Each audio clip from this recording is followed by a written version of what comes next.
సాగునీటి ప్రాజెక్టును కడతాం, కుప్టి ప్రాజెక్టును కడతాం, సబర్మతి ప్రాజెక్టును కడతాం, కడెం ప్రాజెక్టును రిపేర్ చేస్తాం. ఈ ప్రాంతాన్ని సాగునీటి రంగంలో పైనుంచి వస్తుంటే మా కొండ సురేఖక్క చూపిస్తుంది, కింద క్రేన్ పెట్టి బాయి దవ్వుకుంటారు నీళ్ల కోసం, సాగు నీటి కోసం. మరి ఆ సన్నాసోడు 1 కోటి ఎకరాలకు నీళ్ళు ఇచ్చిన అన్నాడు, ఏడిచ్చిండా? వచ్చినా ఇవాళ హెలికాప్టర్ల పైనుంచి వస్తే ఎడారిని చూసినట్టుంది, ఎండిపోయిన పొలాలు కనిపిస్తున్నాయి.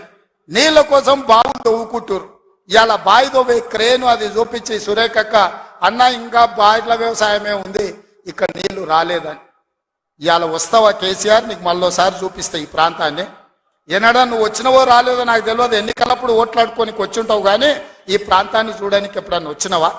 రా, ప్రభుత్వం హెలికాప్టర్ పెడుతుంది, మేము వస్తాం, నీకు చూపిస్తాం. 1 కోటి ఎకరాలకు నీళ్లు ఇస్తా అనే పేరు మీద లక్షల కోట్ల రూపాయల దోపిడీకి పాల్పడ్డావు తప్ప ఈ ఆదిలాబాద్ కు నీళ్లు ఇవ్వలేదు.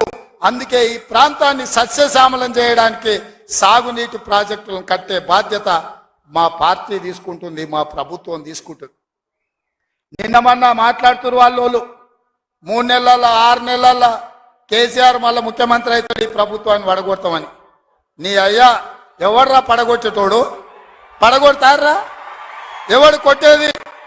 నేను అడుగుతున్నా, వేలాది మంది మా యువకులు ఇక్కడ ఉన్నారు, మీరందరూ చూసుకుంటే ఊరుకుంటారా? పడగొడితే ఊర్లలోకి రానిస్తారా? ఊర్లలో ఎవడన్నా ఈ ప్రభుత్వాన్ని పడగొట్టాలన్న ఆలోచన చేస్తే మీ ఊర్లో యాప చెట్టుకు కోదండం వేసి కొట్టండి, లాగుల తొండలు ఇడవండి.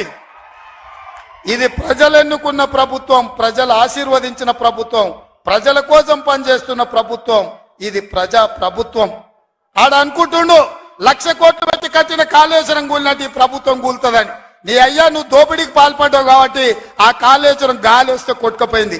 ఈ ప్రభుత్వం గాలి కాదు కదా, నీ ఖాందాన్ మొత్తం వచ్చినా బోర్ల బొక్కలు పండబెట్టి తొక్కుతాం. ఎవడని ప్రభుత్వం పడుతుందనో 6 నెలలకో 3 నెలలకో కేసీఆర్ ముఖ్యమంత్రి అవుతాడని చెప్పిండంటే మూతి పండ్లు రాలుతాయని నేను చెప్పదలుచుకున్నా. అదే విధంగా మీరు ఇచ్చిన మాటలు ప్రజా దర్బార్ అంటిరి, పోకపోతిరి. నాకు కాన్వాయ్ ఎందుకు, నాకు పెద్ద కాన్వాయ్ వద్దు, నేను సింపుల్గా పోతా, 15 కార్లు కాదు 9 కార్లే కావాలి, నేను పోతే ట్రాఫిక్ ఆపకండి అని ప్రగల్భాలు పలుకుతిరి. ఇవాళ హైదరాబాద్లో ప్రయాణం చేస్తున్నటువంటి ప్రజలందరికీ తెలుసు, ముఖ్యమంత్రి గారు కాన్వాయ్ పోతుందంటే ఎక్కడికక్కడ ట్రాఫిక్ ఆపుతా ఉన్నారు. కానీ దాన్ని కవర్ చేయడానికి మీ చుట్టూ ఉండే బాజా భజంత్రీలు, ప్రాపగండా టీమ్స్ ఏమంటున్నారు? అయ్యో అంబులెన్స్ వచ్చింది రాగానే మా ముఖ్యమంత్రి తవ్విచ్చింది అంటున్నారు. ఇవ్వాలి కదా, మినిమం కట్టసి కదా. చెప్పిన మాట తప్పి ఉల్టా ప్రాపగండా చేసుకోవడం. కేవలం ఈ ఒక్క విషయమే కాదు, కుటుంబ పాలన అంటుంది. మరి వాళ్ళు అధికారికంగా మీ సోదరులు కొంతమంది జిల్లా రివ్యూలలో వేదిక మీద కూర్చోబడుతుంది, ఇంకా కొంతమంది సోదరులు వేరే వేరే నియోజకవర్గాలకు ఇన్ఛార్జీలు ఉండబడుతుంది, ఇంకా కొంతమంది సోదరులు ఏమేం పనులు చేస్తున్నాయో ప్రజలందరికీ కూడా తెలుసు. సమయం సందర్భం వచ్చినప్పుడు తప్పకుండా అవన్నీ కూడా బయట పెట్టడం జరుగుతుంది. కుటుంబం కుటుంబం కుటుంబం అని తెల్లారులేస్తే కేసీఆర్ కుటుంబం మీద ఏడ్చేటటువంటి ముఖ్యమంత్రి గారికి నేను ఒక మాట చెప్తా ఉన్న, ప్రజలందరూ కూడా దయచేసి తెలుసుకోవాలి. ఇవాళ రాష్ట్రంలో కాంగ్రెస్ పార్టీ నుంచి 22 కుటుంబాలకు టికెట్లు ఇచ్చినారు. 22 కుటుంబాల నుంచి అధికారికంగా ఏదో ఒక పదవిలో అభ్యర్థులు ఉన్నారు. గడ్డం వినోద్ గారు, గడ్డం వివేక్ గారు, కోమటిరెడ్డి వెంకటరెడ్డి గారు, కోమటిరెడ్డి రాజగోపాల్ రెడ్డి గారు, మైనంపల్లి రోహిత్ రావు గారు, మైనంపల్లి హనుమంతరావు గారు, ఉత్తమ్ కుమార్ రెడ్డి గారు, పద్మావతి రెడ్డి గారు, జువ్వాడి నరసింగరావు గారు, రత్నాకర్ రావు గారి కొడుకు, కూచాడి శ్రీహర్రావు గారు, రత్నాకర్ రావు గారి కుటుంబ సభ్యుడే, దుద్దిల్ల శ్రీధర్ బాబు గారు, మాజీ మంత్రి శ్రీపాదరావు గారి కొడుకు, ఒడితెల ప్రణవ్ గారు, తాత మాజీ ఎంపీ సింగాపురం రాజేశ్వరరావు గారు, దామోదర్ రాజనరసింహ గారు, తండ్రి మాజీ మంత్రి సి రాజనరసింహ గారు, అట్లానే చెరుకు శ్రీనివాసరెడ్డి గారు, ముత్యం రెడ్డి గారు కుమారుడు, పి విజయారెడ్డి గారు, పీజేఆర్ గారి బిడ్డ, అట్లనే కోట నీలిమ గారు, సనత్ నగర్ కాంగ్రెస్ జాతీయ నాయకుడు పవన్ ఖేడా భార్య. ఈమె మన రాష్ట్రంతో సంబంధం లేదు, ఏం లేదు, కానీ సడన్గా వచ్చిర్రు పారాషూట్ టికెట్లు. చిట్టం పర్ణికారెడ్డి గారు, మాజీ ఎమ్మెల్యే నర్సిరెడ్డి గారి మన్మరాలు, కూచుకుల్ల రాజేష్ రెడ్డి గారు, నాగర్ కర్నూలు దామోదర్ రెడ్డి అన్న కొడుకు, కుందూరు జైవీర్ రెడ్డి గారు, నాగార్జున సాగర్ జానారెడ్డి గారి కొడుకు. మళ్ళీ ఇప్పుడు వాళ్ళ అన్నకి ఎంపీ టికెట్ కావాలని ఇవాళ ఆయన అప్లికేషన్ కూడా పెట్టుకున్నారు జైవీర్ రెడ్డి గారు. కొండా సురేఖమ్మ గారు, మాజీ ఎమ్మెల్సీ కొండా మురళి భార్య, మల్లు బట్టి విక్రమార్క, అదేవిధంగా వాళ్ళ సోదరులు మల్లు అనంతరాములు గారు, మల్లు రవి గారు వారి తండ్రి గారు, వారు మొత్తం కుటుంబ నేపథ్యమే. ఇవాళ మల్లు బట్టి విక్రమార్క గారి భార్య ఖమ్మం ఎంపీ టికెట్ రేసులో కూడా ఆవిడ ఉన్నారు.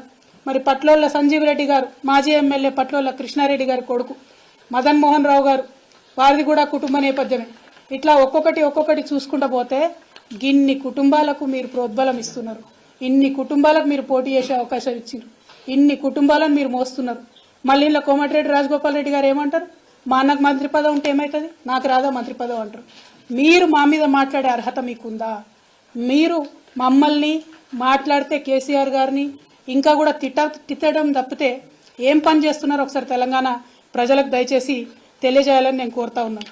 అదేవిధంగా రేవంత్ రెడ్డి గారు వైఖరి చూసుకుంటే ప్రమాణ స్వీకారం చేసిన రోజు జై సోనియమ్మ, సోనియా గాంధీ కాలు మోకడం, జై తెలంగాణ అన్న మాట ఇంతవరకు రాలే. ఇంతవరకు జై తెలంగాణ అన్న మాట మన తెలంగాణ రాష్ట్ర ముఖ్యమంత్రి గారి నోటి నుండి రాలే. అమరవీరులకు ఇంతవరకు ఒక్కసారి నివాళులు అర్పించలే. అమరజ్యోతికి పోయేటటువంటి తీరిక కూడా కనీసం ఈ ముఖ్యమంత్రి గారికి లేరు. దయచేసి తెలంగాణ ప్రజలు ఒక్కసారి ఇటువంటి ముఖ్యమంత్రి కేసీఆర్ గారి మీద ఆరోపణ చేస్తూ ఉంటే ఆయన నీతి ఏంది, ఆయన నైజం ఏంది, ఆయన వైఖరి ఏంది, ఆయన యొక్క లక్ష్యం ఏంది, అల్టిమేట్గా ఒక్కసారి మీరు ఆలోచన చేయాలి. జై తెలంగాణ అనడానికి తీరిక లేనటువంటి వ్యక్తి, అమరవీరులకు నివాళులు ఇర్పించడానికి తీరిక లేనటువంటి వ్యక్తి ఆంధ్రజ్యోతి పత్రికాధిపతి ఇంటికి పోయి ముఖ్యమంత్రి హోదా మర్చిపోయి ఈయన వెయిట్ చేస్తాడు, ఆయన రాడు. మీరు తాకట్టు పెడుతున్నది తెలంగాణ ప్రజల యొక్క గౌరవం. మీరు ముఖ్యమంత్రి హోదాలో ఒక పత్రికాధిపతి ఇంటికి పోతే కనీసం మర్యాదగా ఒకరు వచ్చి మిమ్మల్ని రిసీవ్ చేసుకోవాలి. మాకు మీరు తెలంగాణ ముఖ్యమంత్రిగా ముఖ్యమంత్రి హోదాను తగ్గించడం తెలంగాణ ప్రజలుగా మేము బాధపడతా ఉన్నాం. డెఫినెట్గా మీ ప్రతి వైఖరి, మీ ప్రతి అడుగు, ప్రతి ఒక్క అంశం మీరు మమ్మల్ని ఎంత విమర్శ చేస్తూ ఉన్నారో ప్రజలు కూడా మిమ్మల్ని అంత గమనిస్తూ ఉంటారు. అయినా ఒక పని జరిగిపోయింది, ఎలక్షన్ రిజల్ట్ వచ్చింది, ఇవాళ మీరు అధికారంలో ఉన్నారు. మిమ్మల్ని సూటిగా ఒక ప్రశ్న అడుగుతా ఉన్నాం. ఎస్, అసెంబ్లీలో పూలే విగ్రహం పెట్టాలని వాళ్ళు నేను డిమాండ్ చేస్తా ఉన్నా. నేను 10 ఏళ్ళు బీఆర్ఎస్ ప్రభుత్వం ఉన్నప్పుడు మా ప్రభుత్వాన్ని ఎప్పుడు నేను అడగలేదు కాబట్టి వాళ్ళు పెట్టలేదు. ఇవాళ నేను మిమ్మల్ని అడుగుతా ఉన్నా, సుత్తి లేకుండా సూటిగా ఒకటే జవాబు చెప్పండి. పూలే విగ్రహం అసెంబ్లీలో పెడతారా, పెట్టారా? Simple as that. మిగతా అంశాలు మీరు అభివృద్ధి గురించి మాట్లాడొద్దన్నారు కాబట్టి ఆ డెడ్ లైన్లు చెప్తలేను. కానీ కొన్ని రాజకీయపరమైనటువంటి అంశాలు, బీసీ డిక్లరేషన్ వచ్చి మీరు మా కామారెడ్డిలో చేసినారు. ఆనాడు మీరేం మాట్లాడినరు? బీసీల జనగణన అధికారంలోకి వచ్చిన 6 నెలల్లో చేస్తామన్నారు. ఆల్రెడీ 2 నెలలు గడిచిపోయినాయి. ఇంతవరకు మీరు కనీసం ఆర్డర్ కూడా ఇవ్వలే. నా మాటనే జీవో అంటారు కదా, మరి నా మాటనే జీవో అంటే ఈ పాటికి పని ప్రారంభం అయి ఉండాలి. ఎందుకు అవ్వలేదు పని ప్రారంభం? బీసీలు అంటే గౌరవం లేదా? బీసీలకు 6 నెలల లోపల మీరు జనగణన చేపట్టకపోతే మీరు వాగ్దానం చేసినట్టు 42% రాజకీయంగా రిజర్వేషన్లు ఎట్లు ఇస్తారు? ఈసారి మిస్ అయితే మళ్ళా 5 ఏళ్ల పాటు బీసీలకు రాజ్యాధికారంలో వాటా ఎట్లా ఇస్తారు? మేము మిమ్మల్ని తొందర పెట్టడానికి ఈ ఎజెండా ఇప్పుడే చేయమని అడగడానికి ఒకటే కారణం.